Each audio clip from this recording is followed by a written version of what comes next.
اے محمد صلی اللہ علیہ وآلہ وسلم، اہل کتاب تم سے درخواست کرتے ہیں کہ تم ان پر ایک لکھی ہوئی کتاب آسمان سے اتار لاؤ، تو یہ موسیٰ سے اس سے بھی بڑی بڑی درخواستیں کر چکے ہیں۔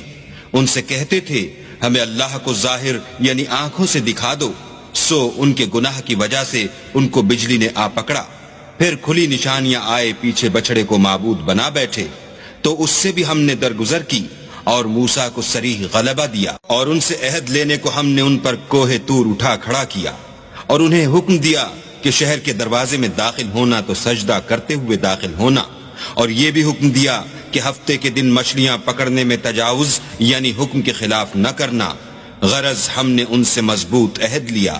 لیکن انہوں نے عہد کو توڑ ڈالا، تو ان کے عہد توڑ دینے اور اللہ کی آیتوں سے کفر کرنے اور انبیاء کو ناحق مار ڈالنے اور یہ کہنے کے سبب کہ ہمارے دلوں پر پردے پڑے ہوئے ہیں، اللہ نے ان کو مردود کر دیا، اور ان کے دلوں پر پردے نہیں ہیں بلکہ ان کے کفر کے سبب اللہ نے ان پر مہر کر دی ہے، تو یہ کم ہی ایمان لاتے ہیں، اور ان کے کفر کے سبب اور مریم پر ایک بہتان عظیم باندھنے کے سبب بلکہ اللہ نے ان کو اپنی طرف اٹھا لیا، اور اللہ غالب اور حکمت والا ہے، اور کوئی اہل کتاب نہیں ہوگا مگر ان کی موت سے پہلے ان پر ایمان لے آئے گا، اور وہ قیامت کے دن ان پر گواہ ہوں گے۔ تو ہم نے یہودیوں کے ظلموں کے سبب بہت سی پاکیزہ چیزیں جو ان کو حلال تھیں حرام کر دیں، اور اس سبب سے بھی کہ وہ اکثر اللہ کے رستے سے لوگوں کو روکتے تھے، اور اس سبب سے بھی کہ باوجود منع کیے جانے کے سود لیتے تھے، اور اس سبب سے بھی کہ لوگوں کا مال ناحق کھاتے تھے،